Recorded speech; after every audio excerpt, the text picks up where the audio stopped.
स्वागत है। आज हम manager economics and financial accounting MEFA के अंदर जो हम टॉपिक ले रहे हैं वो यूनिट सेकंड से है, लेक्चर नंबर 10, जिसका टाइटल है आपका सप्लाई और डिटर्मिनेंट ऑफ सप्लाई। आपको याद हो जब हमने यूनिट सेकंड स्टार्ट किया था तो उसका टाइटल हमने यही देखा था कि यूनिट सेकंड का टाइटल क्या था, बोलो, डिमांड एंड सप्लाई एनालिसिस। तो अभी तक जो हमने फर्स्ट हाफ जो है इस यूनिट का, जिसको हम डिमांड एनालिसिस बोलते हैं, उसको हम पढ़ रहे थे और उसको हमने पूरा भी किया है। ऐसे ही आज हम जो सप्लाई सेकंड हाफ है उसको हम आज पढ़ेंगे और समझेंगे, उसको भी पूरा करेंगे आने वाले लेक्चर्स के अंदर। तो सबसे पहले आपको ये समझना होगा कि जैसे हमने डिमांड पढ़ा था, आपको याद हो, तो सबसे पहले डिमांड पढ़ा, डिमांड के बाद हमने डिमांड के क्या पढ़े, डिटर्मिनेंट पढ़े, ठीक है ना। फिर हमने डिमांड, लॉ ऑफ डिमांड के अंदर हमने देखा कि जो इलास्टिसिटी ऑफ डिमांड है वो क्या है, उसको हमने समझा। ऐसे सप्लाई के अंदर वही चीज़ें हमें पढ़नी है, हमें सप्लाई पढ़ना है, हमें डिटर्मिनेंट समझने हैं, हमें लॉ ऑफ सप्लाई समझना है। तो सबसे पहले सप्लाई होता क्या है, देखो सप्लाई की जब हम बात करते हैं तो हम बात करते हैं आपूर्ति या पूर्ति की, ठीक है ना। सप्लाई सप्लायर करता है, सप्लायर मोस्टली आप देखें जब डिमांड की बात आती है तो हम किसको फोकस करते हैं, कस्टमर को, कंज्यूमर को हम फोकस करते हैं। कस्टमर और कंज्यूमर में डिफरेंस समझिएगा। सपोज मान लीजिए मैं अपनी पढ़ने के लिए बुक्स लेके आता हूँ, तो मैं यहाँ पे क्या हूँ, मैं कंज्यूमर हूँ, लेकिन मेरे लिए मेरे पेरेंट्स बुक्स लेने जा रहे हैं, तो वो तो क्या हुए, कस्टमर, और मैं हुआ कंज्यूमर। तो हमने डिमांड में कंज्यूमर को फोकस किया था। अब हम सप्लाई में किसको फोकस करेंगे, प्रोड्यूसर से। प्रोड्यूसर का मतलब ये होगा कि जिससे हम वो चीज़ ले रहे हैं, जो हमें वो चीज़ प्रोवाइड करा रहा है, उसको हम प्रोड्यूसर बोलेंगे। तो सप्लाई के केस में हम सप्लायर की बात करते हैं, हम प्रोड्यूसर की बात करते हैं। तो सप्लाई को पहले हम समझेंगे, फिर सप्लाई की डिटर्मिनेंट को हम समझेंगे कि डिटर्मिनेंट ऑफ सप्लाई क्या है। जैसे कि आप देखें तो सबसे पहले हमने यही समझा है कि सप्लाई क्या है और लॉ ऑफ सप्लाई क्या है। आपको याद हो कि डिमांड के अंदर क्या होता था, जैसे जैसे प्राइस बढ़ते थे, प्राइस बढ़े डिमांड कम हो गई, प्राइस और बढ़े डिमांड और कम हो गई। ऐसे आप देखते थे कि इनवर्स रिलेशनशिप होता था, एक चीज़ बढ़ती जाती थी, दूसरी चीज़ कम होती जाती थी, एक चीज़ बढ़ती जाती थी, दूसरी कम होती जाती थी। लेकिन सप्लाई में क्या होता है कि जैसे प्राइस बढ़ते हैं तो सप्लाई भी बढ़ती है, जैसे प्राइस बढ़ते हैं तो सप्लाई भी बढ़ती है। तो सप्लाई और प्राइस के अंदर डायरेक्ट रिलेशनशिप आपको देखने के लिए मिलता है। अब डायरेक्ट रिलेशनशिप को हम इस तरीके से भी समझ सकते हैं। सपोज मान लीजिए जब 10 रुपीज़ था सेलिंग प्राइस, तो प्रोड्यूसर 30 यूनिट्स दे रहा था, लेकिन जब प्राइस 20 रुपीज़ हुआ तो उसने यूनिट सप्लाई को 50 कर दिया। अब भी वो 50% कैपेसिटी पर काम कर रहा है। जब प्राइस और बढ़ेगा तो वो सप्लाई को और बढ़ा देगा। तो कहीं ना कहीं हम ये देखें कि प्राइस बढ़ने पर सप्लाई भी क्या होती जा रही है, बढ़ती जा रही है। तो लो सप्लाई की जब हम बात करते हैं तो थॉमस ने क्या बताया है, the supply of goods is a quantity offered for a sale in a market at a given time various prices. आपको याद हो जब हमने डिमांड पढ़ा था तो वहाँ पे हमने पर्टिकुलर टाइम की बात की थी। ऐसे सप्लाई की हम बात करेंगे, तो सप्लाई होगी तो जो प्रोड्यूसर या सप्लायर है वो पर्टिकुलर टाइम की बात करेगा, पर्टिकुलर प्राइस की बात करेगा, पर्टिकुलर क्वांटिटी की बात करेगा। Supply of a product refer to the various amount which are offered for sale at a particular price during a given period of time. उस पर्टिकुलर टाइम पर, उस पर्टिकुलर प्राइस पर कितनी कमोडिटी जो goods की है वो सप्लाई कर रहा है प्रोड्यूसर, उसको हम क्या बोलते हैं, सप्लाई बोलते हैं। और जब हम रिलेशनशिप की हम बात करते हैं तो हमने यही समझा कि प्राइस बढ़ता है तो सप्लाई भी बढ़ती है, प्राइस कम होता है तो सप्लाई भी कम होती है। यस और नो बोलो बच्चों, हमने पढ़ा नहीं पढ़ा है, ठीक है ना। तो इस चीज़ को हमने समझा, लॉ ऑफ सप्लाई को हमने समझा। अब हम यहाँ पे देख रहे हैं कि सप्लाई, जैसे हमने डिमांड में स्केड्यूल पढ़ा था, ऐसे सप्लाई का स्केड्यूल क्या है, ठीक है ना। स्केड्यूल की जब हम बात करते हैं तो हम एक टेबुलर प्रेजेंटेशन की बात करते हैं, और जब हम सप्लाई के स्केड्यूल की बात करते हैं तो उसमें हम different quantity of commodity supply की बात करते हैं जो डिफरेंट प्राइस पर हैं, different quantity of supply of commodity की बात करते हैं जो डिफरेंट प्राइस पर हैं। जैसे कि मैंने आपको बताया था जब प्राइस 10 रुपीज़ था, 30 यूनिट सप्लाई हो रही थी, प्राइस बढ़ा, प्राइस बढ़ के कितना हो गया, 20 रुपीज़ हुआ, यूनिट सप्लाई 50 हो गई, प्राइस और बढ़ा, सप्लाई और बढ़ी। तो हम ये क्या बोल रहे हैं कि जो इस टेबुलर प्रेजेंटेशन के अंदर हम उस क्वांटिटी सप्लाई को और प्राइस को यदि हम शो कर दें तो टेबुलर प्रेजेंटेशन क्या कहलाएगा, बोलो, आपका स्केड्यूल ऑफ सप्लाई कहलाएगा। लॉ ऑफ सप्लाई हमने भी पढ़ाई था, फिर भी हम एक बार दोबारा देख लेते हैं। तो जब हम कोई भी लॉ पढ़ते हैं तो यहाँ पे एक वर्ड आएगा, the other thing remain constant. Other thing remain constant का मतलब हुआ कि जिन चीज़ों से वो चीज़ डिटरमाइन होती है वो चीज़ें कांस्टेंट रहनी चाहिए। यदि वो चीज़ें चेंज होती रहती हैं तो उस चीज़ को हम डिटरमाइन नहीं कर पाएंगे। तो जब हम लॉ की बात करते हैं, हमने फर्स्ट लॉ वर्ड सुना है, हमने लॉ ऑफ सप्लाई हमने समझा है, तो हम ये बोल रहे हैं कि लॉ ऑफ सप्लाई ये बताता है कि other things remain constant, the supply varied directly with the price, की प्राइस फॉल होगा तो सप्लाई भी फॉल होगी, प्राइस राइज होगा तो सप्लाई भी राइज होगी। तो यहाँ पे हम ये देखें, according to S C. Thomas, a rise in a price tend to increase in a supply, कि ये जैसे जैसे प्राइस बढ़ता है वैसे वैसे सप्लाई भी बढ़ती है, थॉमस ने ऐसा बताया। फिर हम बात करेंगे इसके बाद क्या आता है आपका सप्लाई के कौन कौन से, जब हम सप्लाई फंक्शन की हम बात करते हैं तो सप्लाई के कौन कौन से डिटर्मिनेंट हैं। आपको याद हो जो हमने डिमांड फंक्शन की बात की थी तो हमने उन डिटर्मिनेंट की बात की थी जो डिमांड को डिटरमाइन करने में हेल्प करते हैं। तो ऐसे कौन कौन से फंक्शंस हैं जो हमें सप्लाई को डिटरमाइन करने में हेल्प करते हैं। तो आप यहाँ पे देखेंगे, देखो सबसे पहले आपको दे रखा है एस इज इक्वल टू एज एफ ब्रैकेट में पी, सप्लाई जो है वो फंक्शनल रिलेशनशिप है प्राइस, ठीक है ना। तो यहाँ पे आप देखें तो नंबर ऑफ फर्म्स आपको दे रखा है, उनका स्केल ऑफ प्रोडक्शन दे रखा है, स्पीड ऑफ प्रोडक्शन दे रखी है। जैसे आपको याद हो थोड़ी देर पहले मैंने बोला था कि कंपनी की नॉर्मल कैपेसिटी 100 यूनिट है, लेकिन वो 20 यूनिट्स ही सप्लाई कर रही है, 30 यूनिट्स ही सप्लाई कर रही है, 50 यूनिट्स ही सप्लाई कर रही है। तो उसने प्रोडक्शन स्केल को कम कर रखा है, लेकिन जब प्राइस बढ़ता है तो प्रोडक्शन स्केल को वो बढ़ा देता है, ठीक है ना। एबिलिटी ऑफ अदर इनपुट्स, जब हम प्रोडक्शन करते हैं तो आपने देखा होगा प्रोडक्शन एक प्रोसेस रहती है जो इनपुट से स्टार्ट होती है, प्रोसेस और आउटपुट पे एंड होती है।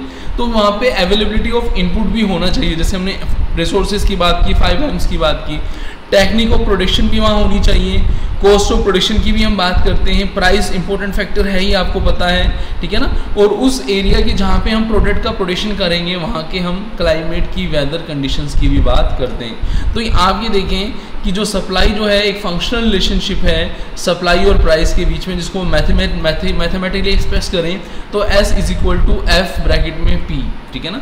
वो फैक्टर हैं जो सप्लाई को डिटरमाइन करते हैं, उनकी हम बात करते हैं। बात को थोड़ा आगे बढ़ाते हैं, exception of the law of supply की यदि हम बात करें, जैसे कि आपने देखा होगा कि कुछ हर कोई भी लॉ रहता है कुछ अजम्पशन पर बेस्ड होता है, वो अजम्पशन चेंज होती हैं तो वो लॉ क्या अप्लाई नहीं होता।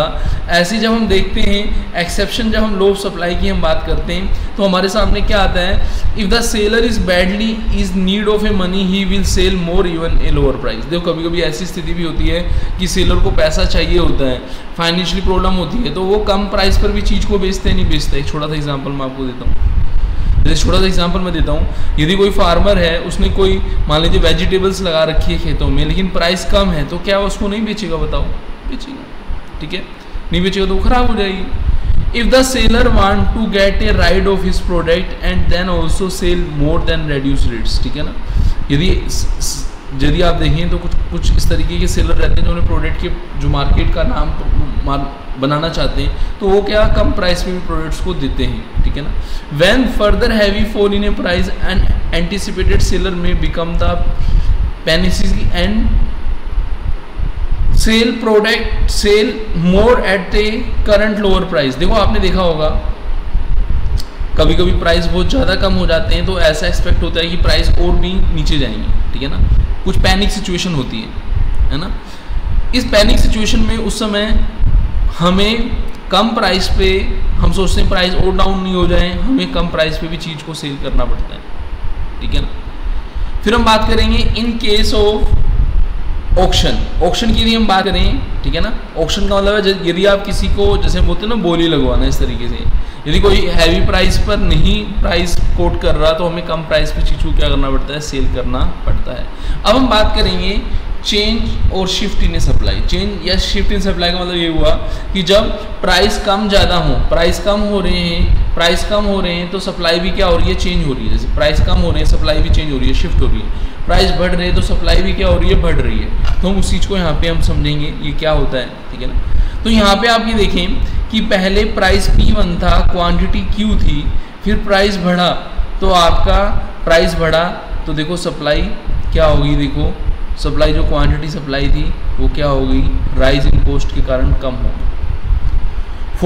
फॉलिंग इन कॉस्ट की बात करें, एक छोटा सा एग्जांपल मैं आपको देता हूँ। आपने देखा होगा कि कभी कभी प्रोडक्ट के प्राइस जो होते हैं, कॉस्ट जो होती है बढ़ जाती है। जैसे इनपुट जिससे वो चीज़ें बन रही हैं वो चीज़ें महंगी होगी, क्रूड ऑयल महंगा हो गया तो जो आपके डीजल पेट्रोल है उनके प्राइस बढ़ जाते हैं। तो राइजिंग इन कॉस्ट का एग्जांपल मैं आपको दे रहा हूँ। If cost rise less can be produce at a given price. जैसे मान लीजिए पहले हमारे पास इनपुट्स कम प्राइस पे आते थे, अब ज़्यादा प्राइस पे आ रहे हैं, तो कब इनपुट आएंगे, ठीक है ना।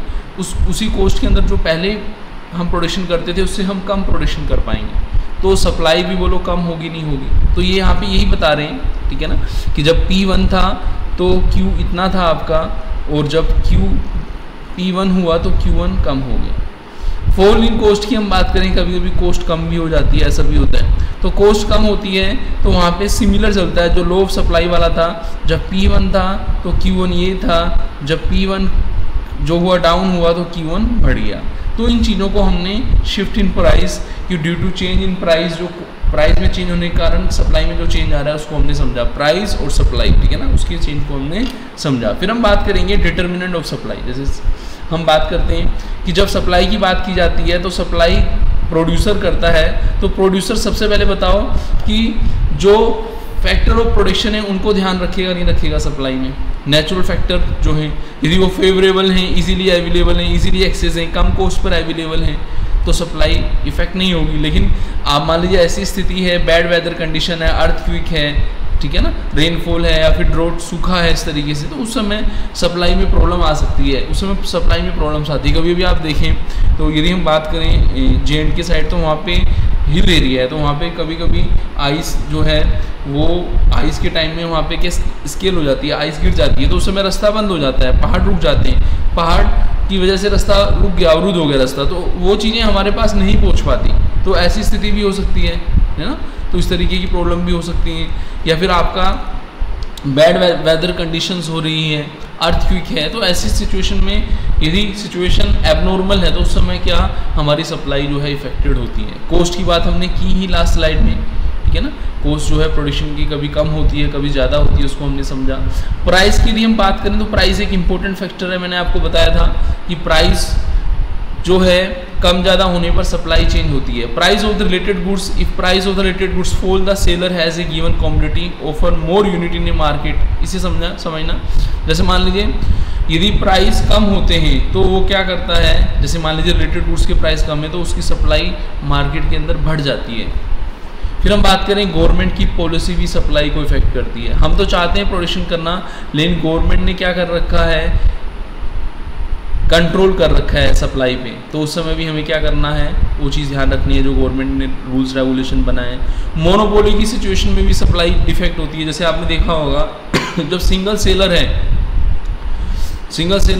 सिंगल प्रोड्यूसर है, तो उस समय भी सप्लाई वो कंट्रोल करता है, ठीक है ना। उसको मोनोपोली सिचुएशन का बेनिफिट लेने के लिए सप्लाई को कम करना पड़ता है। जब मार्केट स्ट्रक्चर बढ़ेंगे वहाँ पड़ेंगे परफेक्ट कंपटीशन, जहाँ सेलर भी ज़्यादा होते हैं और जहाँ आपके प्रोड्यूसर भी ज़्यादा होते हैं। आपका मोनोपोली के केस में प्रोड्यूसर सिंगल होता है, ठीक है ना, कम होते हैं प्रोड्यूसर और सेलर ज़्यादा होते हैं, ठीक है ना, तो ये मोनोपोली की सिचुएशन हुई। नंबर ऑफ सेलर में यदि चेंज आ रहा है तो भी सप्लाई इफेक्टेड होगी। जैसे हम बात करें कि पहले सेलर ज़्यादा थे उस चीज़ के, लेकिन अब उस चीज़ के प्रोड्यूसर अब नहीं है, तो तब भी सप्लाई क्या होगी, आपकी इफेक्टेड होगी।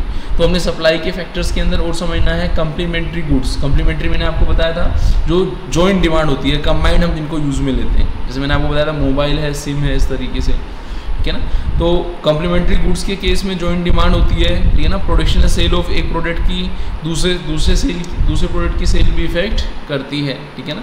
फिर हम देखते हैं न्यू रिसोर्सेज ऑफ इनपुट के न्यू रिसोर्सेज मिलते हैं तो सप्लाई बढ़ जाती है, हमारे पास इनपुट हो जाते हैं, है ना। Discovery of new inputs of production जो है तो उससे सप्लाई बढ़ जाती है। ट्रांसपोर्टेशन की फैसिलिटीज़ बढ़ती है तो सप्लाई बढ़ जाती है। ट्रांसपोर्टेशन डिस्टर्ब है तो सप्लाई डाउन हो जाएगी। प्राइस बढ़ते हैं तो सप्लाई कुछ टाइम के लिए बढ़ जाएगी, अपोजिट में सप्लाई कम हो जाएगी। तो ये हमने फैक्टर देखे जो किसको इफेक्ट करते हैं, वो लो सप्लाई को इफेक्ट करते हैं। लो सप्लाई को हमने समझा, सप्लाई क्या है उसको हमने डिस्कस किया। तो मिलते हैं नेक्स्ट लेक्चर में, वहाँ हम सप्लाई का जो है नेक्स्ट कोई टॉपिक लेंगे।